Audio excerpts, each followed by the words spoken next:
when in the course of human events it becomes necessary for one people to dissolve the political bands which have connected them with another, and to assume among the powers of the earth the separate and equal station to which the laws of nature and of nature's God entitle them, a decent respect to the opinions of mankind requires that they should declare the causes which impel them to the separation. We hold these truths to be self-evident, that all men are created equal, that they are endowed by their Creator with inherent and asterisk, certain, inalienable rights, that among these are life, liberty, and the pursuit of happiness, that to secure these rights, governments are instituted among men, deriving their just powers from the consent of the governed, that whenever any form of government becomes destructive of these ends, it is the right of the people to alter or abolish it, and to institute new government, laying its foundation on such principles, and organizing its powers in such form as to them shall seem most likely to affect their safety and happiness.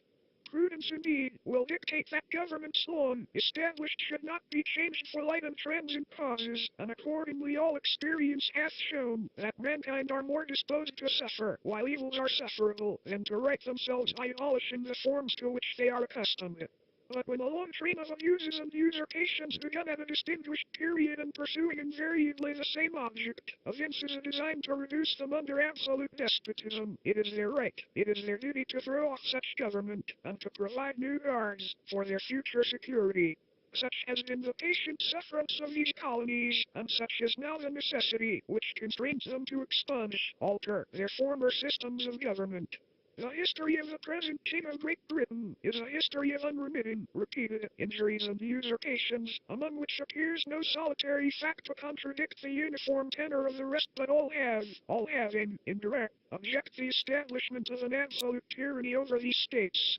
To prove this, let facts be submitted to a candid world, for the truth of which we pledge a faith yet unsullied by falsehood. He has refused his assent to laws the most wholesome and necessary for the public good. He has forbidden his governors to pass laws of immediate and pressing importance, unless suspended in their operation till his assent should be obtained, and when so suspended, he has utterly neglected to attend to them. He has refused to pass other laws for the accommodation of large districts of people, unless those people would relinquish the right of representation in the legislature, a right inestimable to them, and formidable to tyrants only. He has called together legislative bodies at places unusual, uncomfortable, and distant from the depository of their public records, for the sole purpose of fatiguing them into compliance with his measures. He has dissolved representative houses repeatedly and continually for opposing with manly firmness his invasions on the rights of the people. He has refused for a long time after such dissolutions to cause others to be elected, whereby the legislative powers, incapable of annihilation, have returned to the people at large for their exercise, the state remaining in the meantime exposed to all the dangers of invasion, from without and convulsions within.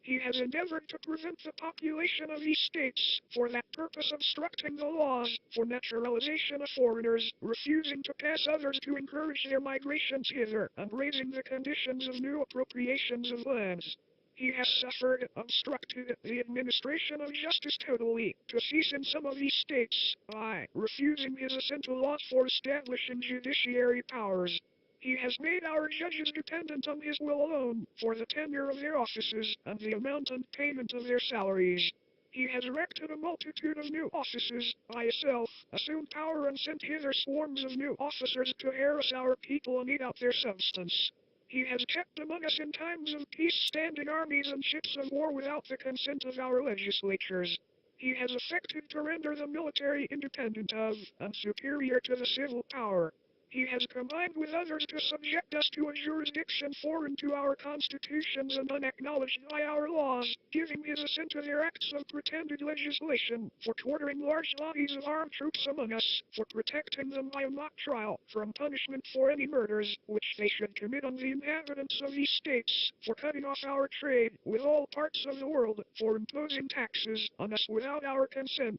for depriving us, in many cases, of the benefits of trial by jury, for transporting us beyond seas to be tried for pretended offenses, for abolishing the free system of English laws in a neighboring province, establishing therein an arbitrary government, and enlarging its boundaries, so as to render it at once an example and fit instrument for introducing the same absolute rule into these states, colonies.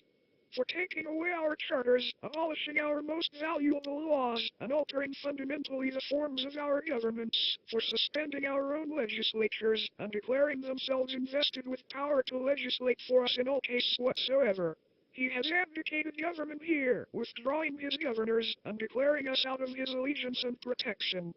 By declaring us out of his protection and waging war against us, he has plundered our seas, ravaged our coasts, burnt our towns, and destroyed the lives of our people. He is at this time transporting large armies of foreign mercenaries to complete the works of death, desolation, and tyranny already begun, with circumstance of cruelty and perfidy scarcely paralleled in the most barbarous ages, and totally unworthy the head of a civilized nation. He has constrained our fellow citizens taken captive on the high seas to bear arms against their country, to become the executioners of their friends and brethren, or to fall themselves by their hands. He has excited domestic insurrection among us, and has endeavored to bring on the inhabitants of our frontiers the merciless Indian savages, whose known rule of warfare is an undistinguished destruction of all ages, sexes, and conditions of existence. He has incited treasonable insurrections of our fellow citizens, with the allurements of forfeiture and confiscation of our property. He has waged cruel war against human nature itself, violating its most sacred rights of life and liberty, in the persons of a distant people who never offended him, captivating and carrying them into slavery in another hemisphere, or to incur miserable death in their transportation thither. This radical warfare, the opprobrium of INFIDEL powers, is the warfare of the CHRISTIAN King of Great Britain. Determined to keep open a market where MEN should be bought and sold, he has prostituted his negative for suppressing every legislative attempt to prohibit or to restrain this execrable commerce. And that this assemblage of whores might want no fact of distinguished dye, he is now exciting those very people to rise in arms among us, and to purchase that liberty of which he has deprived them, by murdering the people on whom he also obtruded them, thus paying off former crimes, committed against the LIVERTIES of one people, with crimes which he urges them to commit against the LIVES of another.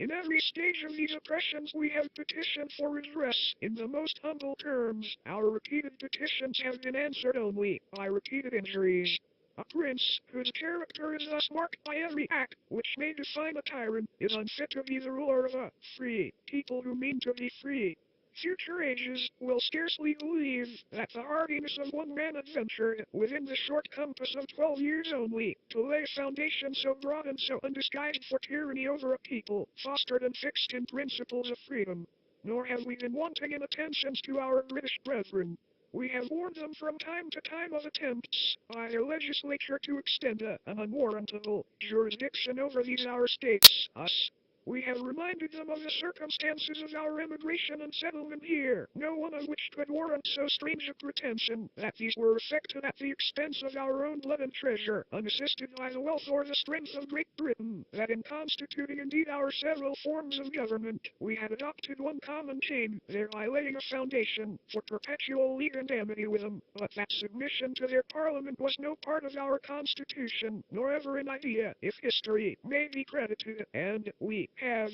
appealed to their native justice and magnanimity, and we have conjured them by, as well as to the ties of our common kindred, to disavow these usurpations, which were likely to, would inevitably, interrupt our connection and correspondence. They too have been deaf to the voice of justice and of consanguinity, and when occasions have been given them, by the regular course of their laws, of removing from their councils the disturbers of our harmony, they have, by their free election, re-established them in power. At this very time, too, they are permitting their chief magistrate to send over not only soldiers of our common blood, but Scotch and foreign mercenaries to invade and destroy us. These facts have given the last stab to agonizing affection, and manly spirit bids us to renounce forever these unfeeling brethren. We must endeavor to forget our former love for them, and hold them as we hold the rest of mankind, enemies in war, in peace friends. We might have been a free and a great people together, but a communication of grandeur and of freedom it seems is below their dignity. Be it so, since they will have it. The road to happiness and to glory is open to us too. We will tread it apart from them, and we must therefore acquiesce in the necessity which denounces our eternal separation, and hold them as we hold the rest of mankind, enemies in war, in peace friends. We therefore, the representatives of the United States of America, in General Congress assembled, appealing to the judge of the world, for the rectitude of our intentions, do in the name and by authority of the good people of these states, colonies, reject and renounce all allegiance and subjections to the kings of Great Britain and all others who may hereafter claim by, through or under them, we utterly dissolve all political connection, which may heretofore have subsisted between us and the people or Parliament of Great Britain, and finally we do assert and declare these colonies to be free and independent states, solemnly publish and declare that these united colonies are, and of right ought to be, free and independent states, that they are dissolved from allegiance to the British Crown, and that all political connection between them and the state of Great Britain is and ought to be totally dissolved, and that as free and independent states, they have full power to levy war, conclude peace, contract allies, establish commerce, and do all other acts and things, which independent states may of right do. And for the support of this declaration, with a firm reliance on the protection of divine providence, we mutually pledge to each other our lives, our fortunes, and our sacred honor.